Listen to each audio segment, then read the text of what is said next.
and welcome to the first episode of the Whimsy North Podcast. I'm Margaret with Whimsy North, coming to you from Madison, Wisconsin. I am a knitwear designer, knitter, and overall creative.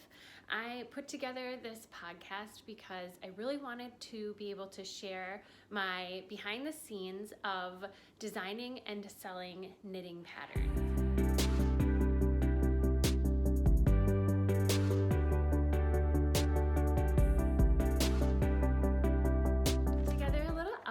So I could make sure to give you all the information and have fun today on this podcast. So first I want to tell you a little bit about myself.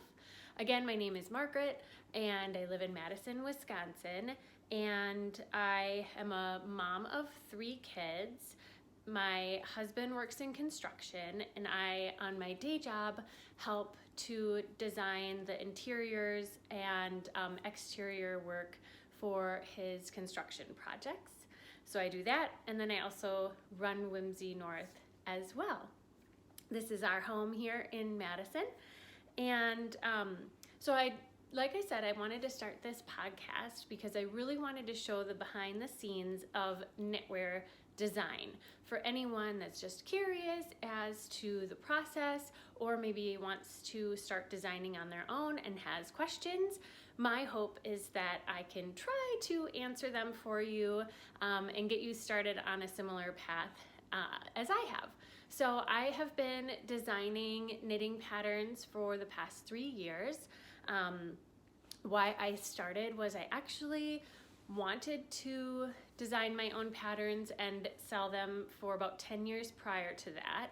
And I just never had the courage to do it. Similar to this podcast, I actually had the idea for this podcast last fall and really wanted to be able to share my projects with you and kind of my design process and some of the ups and downs in designing, things that I learned along the way.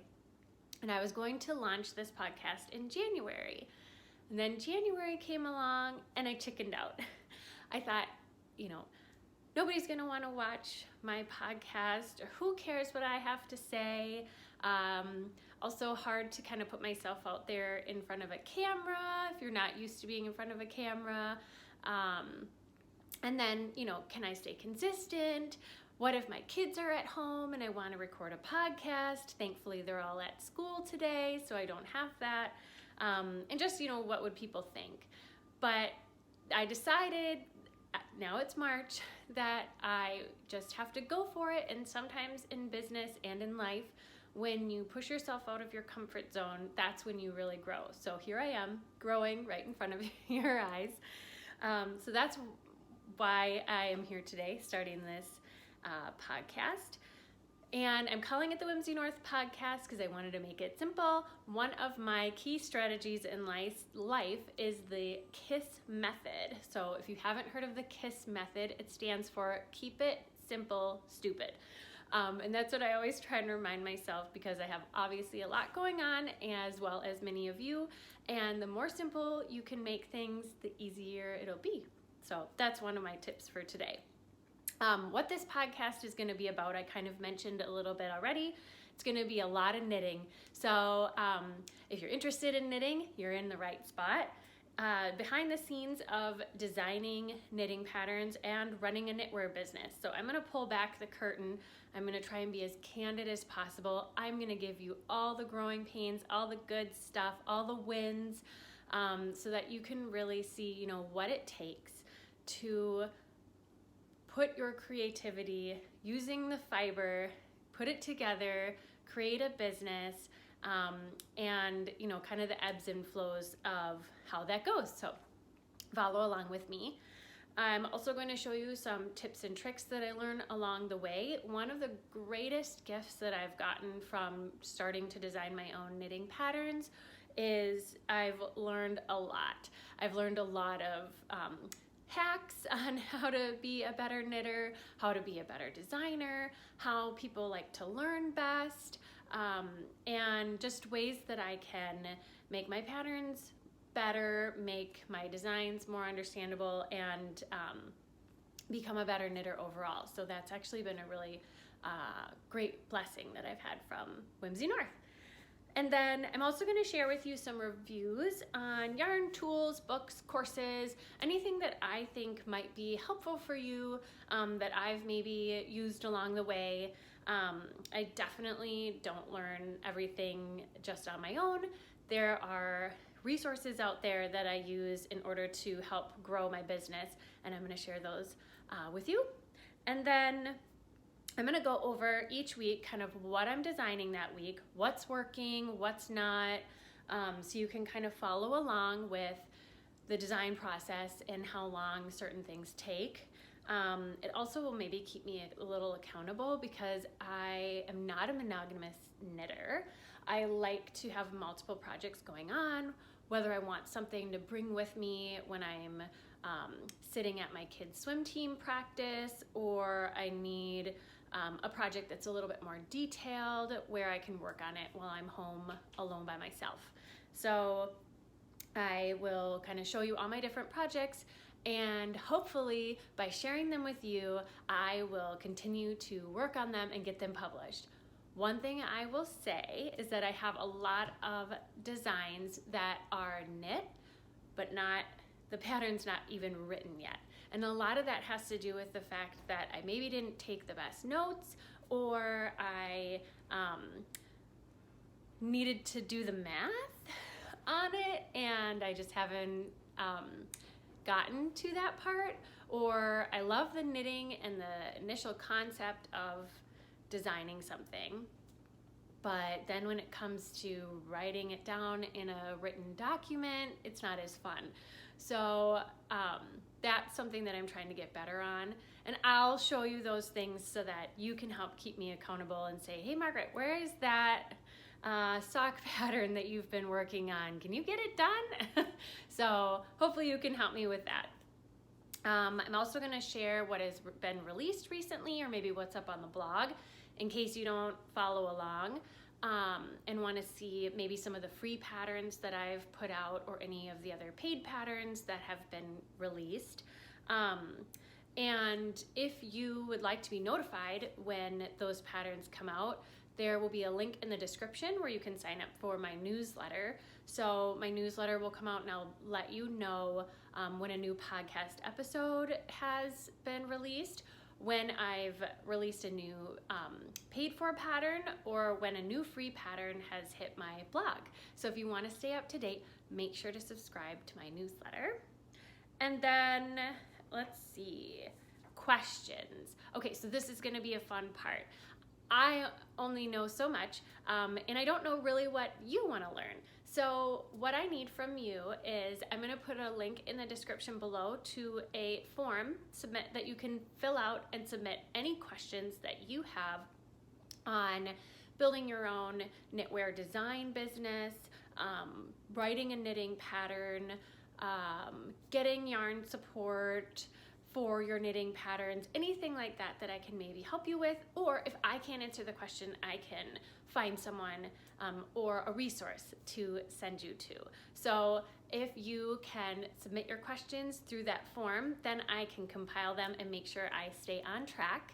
I will be answering any questions in the next podcast that are submitted, so make sure to submit any questions that you have. Or you could also submit questions about my designs, or anything like that. So submit it in that form in the description. Okay, so the next thing I'm gonna do, next I'm going to show you some of the patterns that I've been working on this week, or I should say lately. So, okay, the first thing is I'm going to show you my tenny socks. So these, I haven't even fully trimmed out I like, before I block my, when I weave in my ends, I leave like a longer tail hanging out. Because then I find, like, as it kind of wiggles around, it doesn't accidentally poke out onto the main side. And then later on I'll go and I'll snip that down, but sometimes I don't always do that. Okay, so this is my tenny sock pattern, and these, it's hard to show you. So they have a really fun variegated yarn. It is by, I even saved the extra ball. And this yarn is by Knitted Wit. And I got this from a yarn store in Nashville, Tennessee. So these socks came about because right around Christmas time, we took a family road trip to Nashville for my son's hockey tournament. And it's a 9-hour drive in the car. We took all 3 kids. And I knew I'm a very nervous driver when my husband is driving, mostly because he's a distracted driver. So I always bring a knitting project with me to make sure that I don't do too much backseat driving. And socks are a great one, especially I love to have something that is mostly mindless. So I actually originally brought this beautiful mini skein kit that I got from a local yarn store here in Madison, and I spent like 2 to 3 hours hand winding every skein because I didn't have time to use my Swift and winder before we left, so I just brought it with me. And so 3 hours into our drive, we're in the middle of nowhere, Illinois, in an ice storm. And so, I'm really, really needing some distraction right now. And I finally finished winding all of the balls of yarn, not even exactly sure what I was going to do with the project, but I thought socks might be just easy. And I reached into my bag and I had no knitting needles.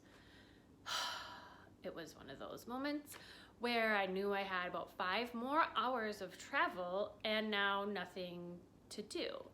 So I immediately got on Instagram and started an SOS like, hey, knitting friends in Nashville, help. When I get there, I need knitting needles stat. So they were very helpful and sent me some ideas. And I begged my husband to stop at a knitting store so that I could get needles. Now, it didn't help with the 5 hours that I had already wasted in the car, but I did have a book and some other stuff I could work on. So when I was there, I literally ran in to quickly grab like a size 0 and a size 1 32-inch needle so that I could do magic loop socks, because I figured that would at least get me through the time that we were in Nashville. And while I was there, I found that this beautiful hank of yarn by Knitted Wit. I just loved the colors on it, and my 9-year-old daughter actually came into the store with me, and she's like, oh, you have to get that one. It's so Whimsy North. Clearly I like bright colors. So it has like neon green and blue and purple and pink, some, splotches of pink. And I just thought it was so fun to see how it knit up. It's called The Future is Bright. And her collection that she's kind of put together is all about female empowerment and women. So I thought that was really cool too, the story behind the yarn. So check out Knitted Wit. I love it. On to the pattern. So I wanted to do a taller sock. I've designed a few shorties. My last sock, my shimmer sock, was a shorty sock. In wanting to create a design that would be easy for me to knit in the car while my kids were in the car, we were driving from this side of town for a hockey game to that side of town and going to the hotel, and just something I could easily pull out and mindlessly work on, I decided to kind of mimic my tenny hat pattern. So you can see here that it has this twisted cable down the front with 2 ridges of ribbing on either side. So this here, I'll show you. Okay, so this is the front of the sock where it has like a purl, a ribbing, a knitted rib, and then this twisted rib down the front. That goes all the way down the front of the sock. It has an afterthought heel that works great with this variegated yarn because you can't even tell that the heel was added later. And then the toe is sewn with the Kitchener stitch. So these socks are out for testers right now. I am looking at an April 1st release for this pattern. So if you're interested in snagging these tenny sock pattern, like I said, grab my newsletter and I will let you know when it is out. Behind the scenes, so here's where I'm going to get real honest with designing this sock. I never ever thought I would even knit socks. My cousin, she is an amazing sock knitter, and I always saw all of her socks that she would knit, and I thought, I'm never knitting socks. I tried one time, and part of the problem was I used like a US 2, which made my gauge way too big. The sock I never did a gauge swatch. Surprise, surprise. This was years ago when I thought that gauge swatches were unnecessary. So it was too big, too loose, so you could like feel the fibers when you were walking. It had like holes in it. And for me back then, I was a slower knitter, so it took me forever to knit this terrible sock. So I thought, that's never happening again.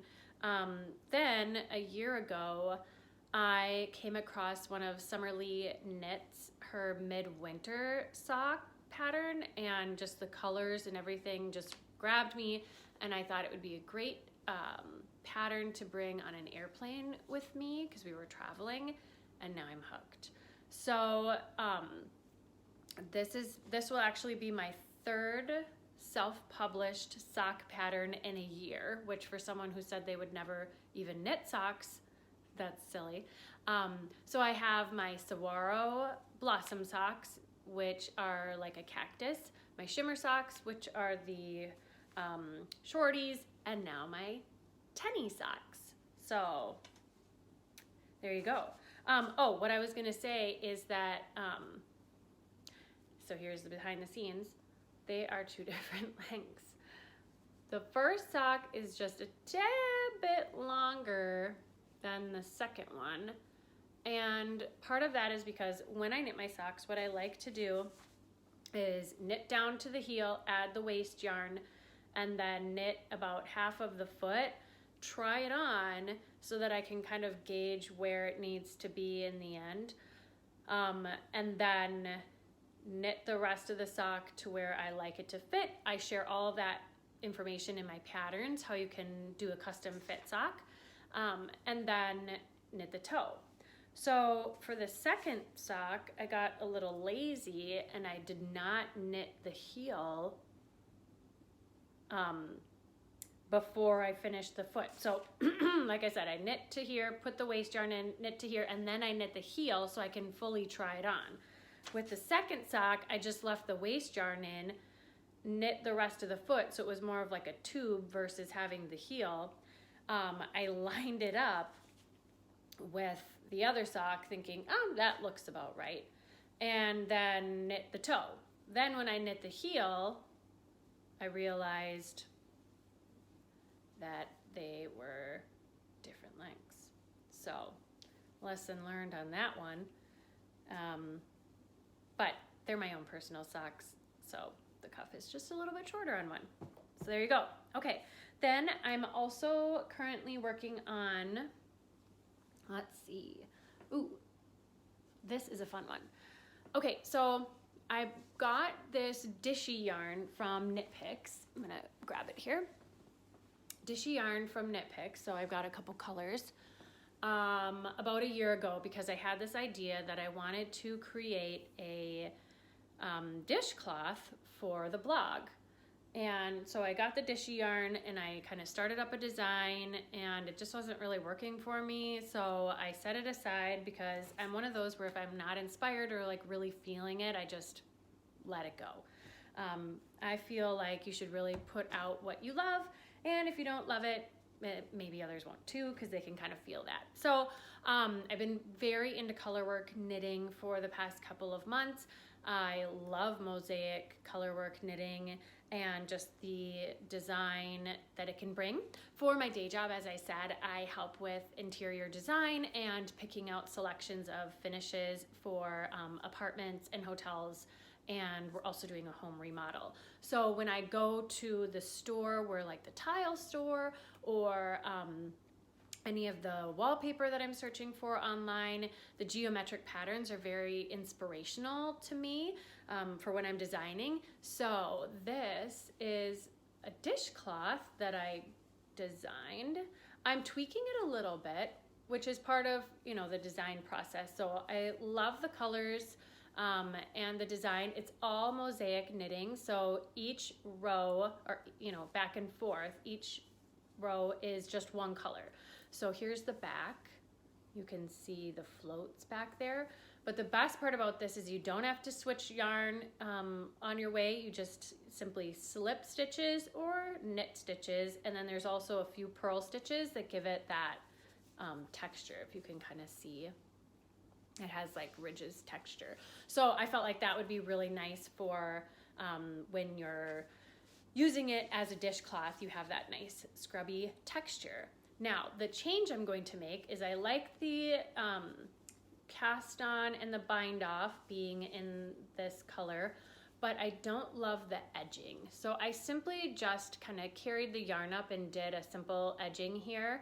And what I don't love about it is it's not super clean. So I'm going to knit a second sample, and I'm going to add an I-cord edge just to see if I can clean up that edge, especially on the sides of where the diamond is. It kind of pulls a little bit, so it goes in, if you can see. This is fully blocked, so this is blocked and finished.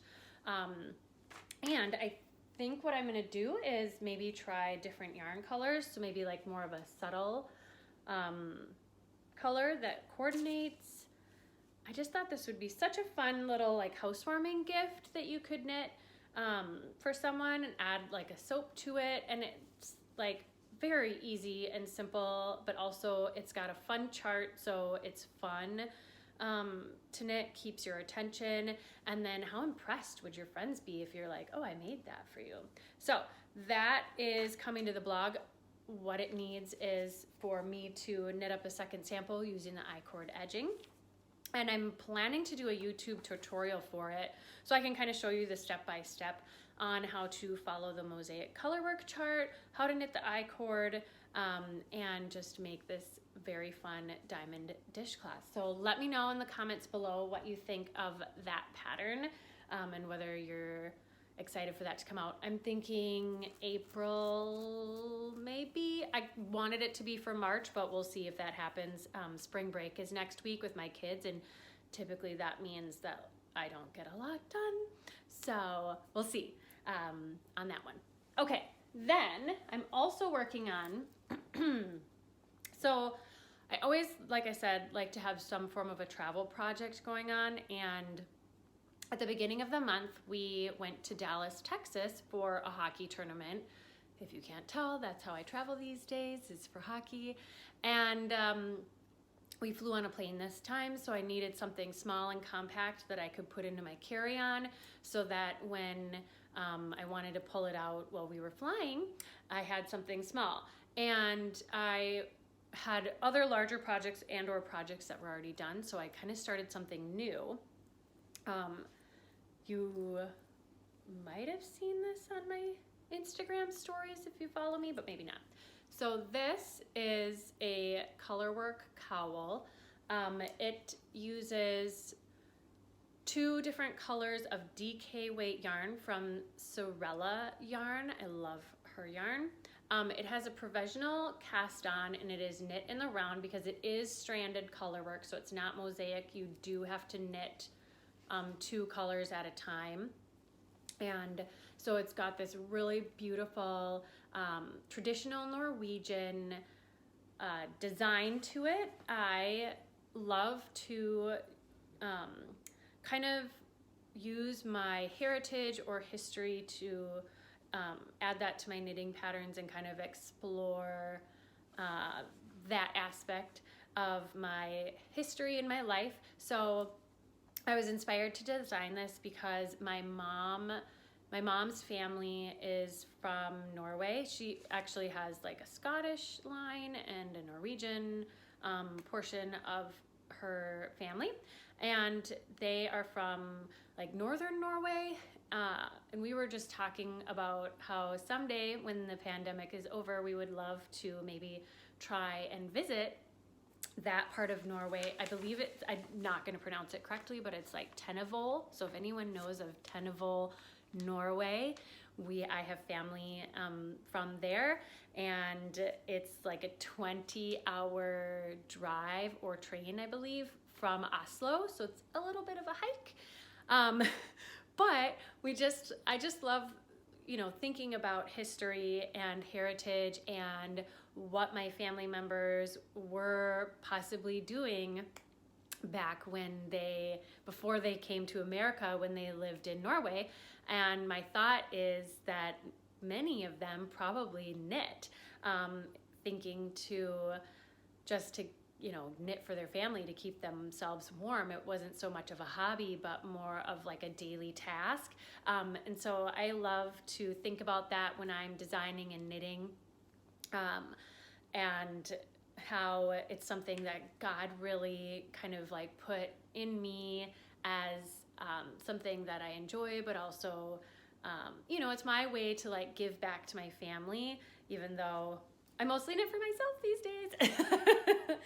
So anyways, so back to this pattern. Like I said, it's a provisional cast on knit in the round, and so the cowl will go more like this around, and then it'll connect on the other side with a Kitchener stitch. And the plan is to have it be half of this, and then thank you to my friends on Instagram for helping me to decide the accent color of this beautiful Ken yarn. This was the winner of the poll that I did on Instagram. If you're not following me on Instagram, click the link below, because I also will do like daily questions and things. So what is going to happen is this will go halfway around, and then just a solid will go the other half around and then connect. There will be a little twist in the cowl, so you have like a little modular twist before you seam it together. And the reason I loved this color is I wanted something to kind of pop and be different against the Colorwork. And if you can see in the variegated main color, there is a gold in there. So you have the purple accent contrasting color, and then this kind of gold color in between.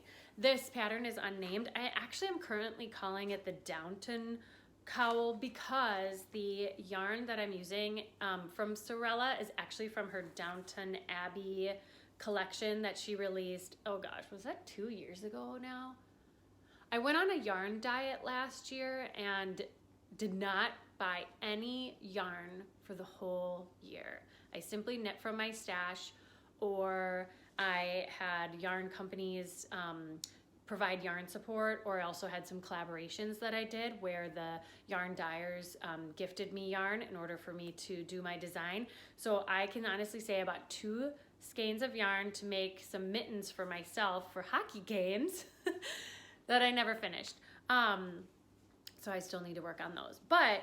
So I think this is 2 years ago, and the dark purple color I know is called Mary, for Mary from Downton, and then the variegated color is Mrs. Patmore's Kitchen. So I just thought I literally bought them 2 years ago thinking this will make a beautiful Colorwork something or other. So there it is. And I don't know when that's going to come out, but let me know your thoughts on that one. And if you like it, maybe I'll push it to the front of the line. Okay, what else? I have a sweater. Gosh, when I think about when I started this sweater, I think it was September when I first started grading it. I took an amazing class last year from Sister Mountain, from Claire with Sister Mountain, called the Sweater Design School. And it was an investment. I signed up in January, I think is when it started last year. But I highly recommend it for people that are looking to design a sweater.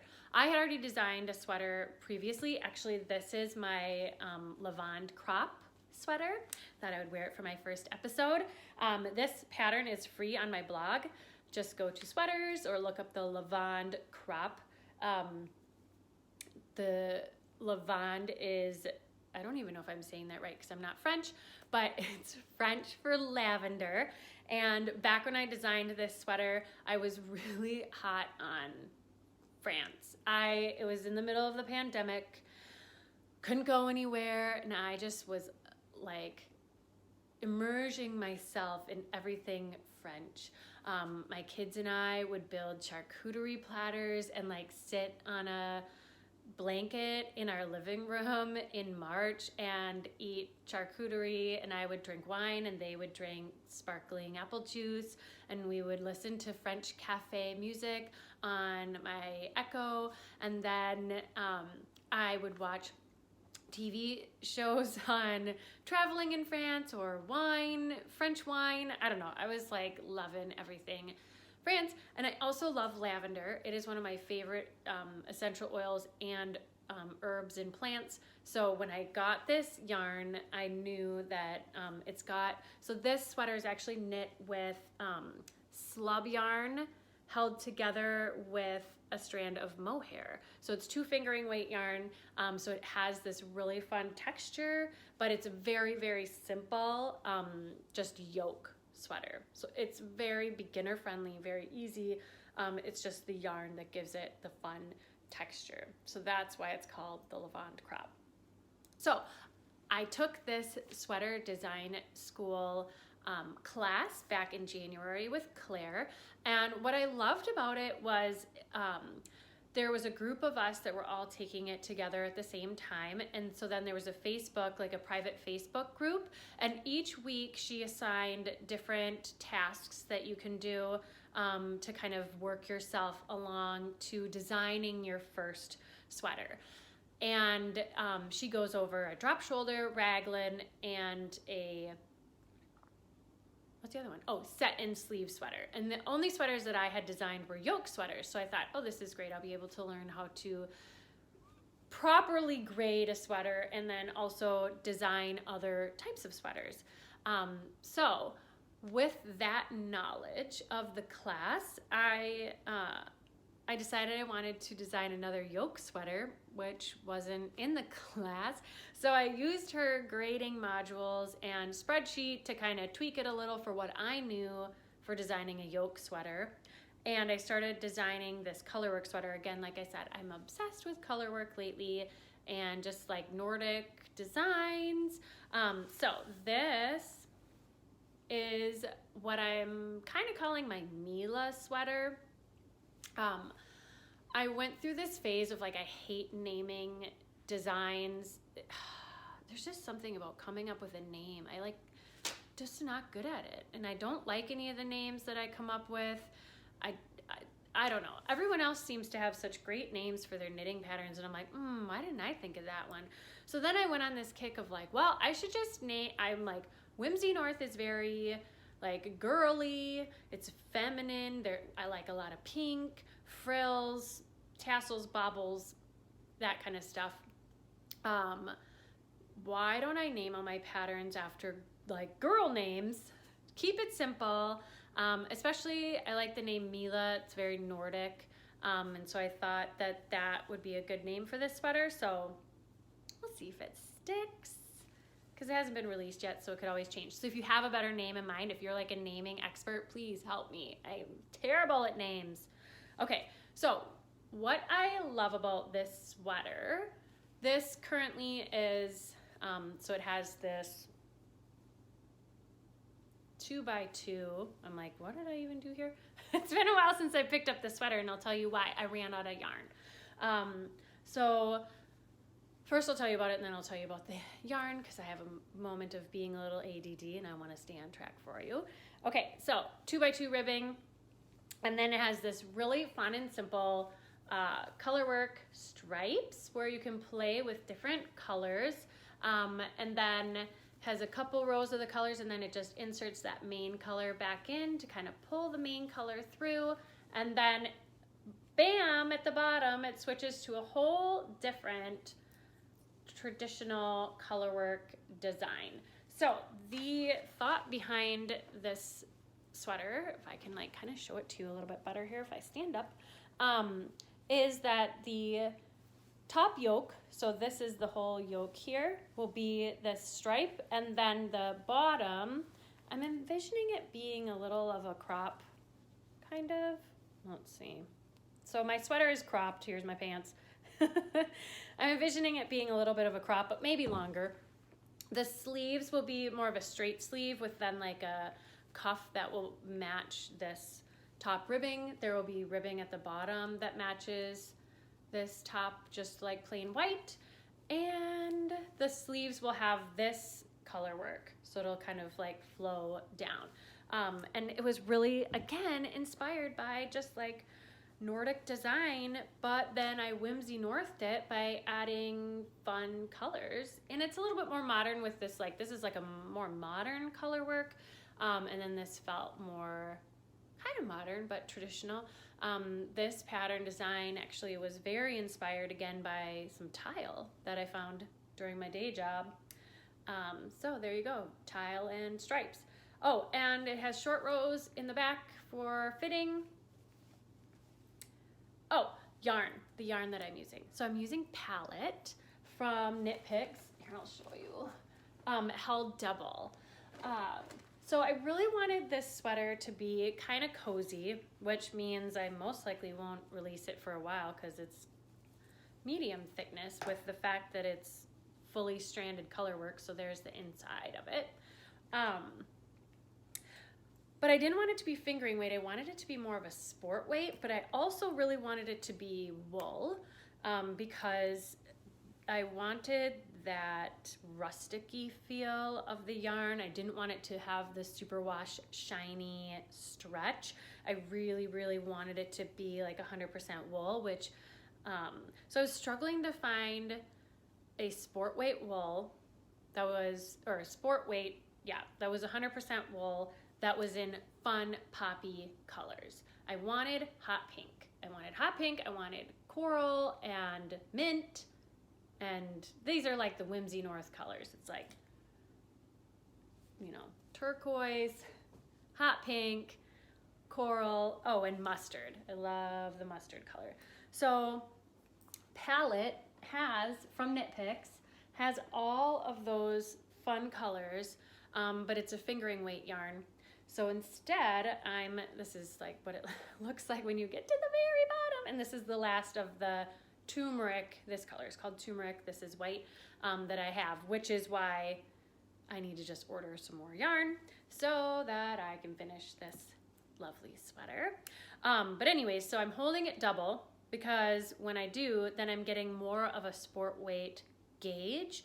And for the body, I'm using a size 2 knitting needle, which I know sounds small, but I'm a really loose knitter since I taught myself how to knit continental. And when I knit color work, I do not catch floats. I just don't like it. I think in this design, what I like to try and do when I design color work is make the chart so that there aren't a lot of floats you need to catch. Like there's not long strips of one particular color. So in this pattern there is a couple, you can see like these long lines here and some of these long white lines in here where the floats are a little long, so I do catch them. But other than that, I really like to just let it fly. And as long as I'm not gonna like catch my body on it, I don't really care to catch my floats. And I find that that actually helps with my color work tension. And I'm always stretching it, so I think that's why I knit a little looser, just overall, and then with my color work. And then look at this prettiness on the inside. That's my ends from the yoke stripes.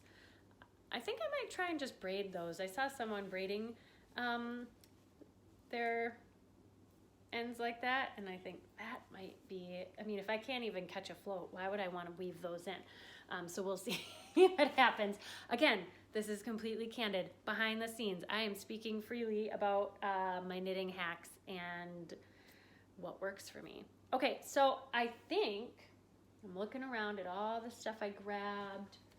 Yeah, I think that's the designs that I'm currently working on. I actually do have one more secret design that I can't show you because it's for a publication submission that I am working on. So last summer, I decided that I was going to try and submit some of my designs for publications and do that along with independently releasing some of my designs. So this is my third design that has been accepted. So I'm excited. I have to get that one done. So that's why some of this stuff, like I have to do that because it has a deadline, and then I'll be working on this. Okay, so next, what's out or released? That's next on the podcast outline, keeping me on track. So my Shar cowl pattern is now free on the blog. So this cowl, you can see I even have a tag on mine. Where did I get this tag from? Angie and Britt. I love their tags. This one screws on. Again, keep it simple, stupid. You just screw it on there. I don't have time to sew on a tag.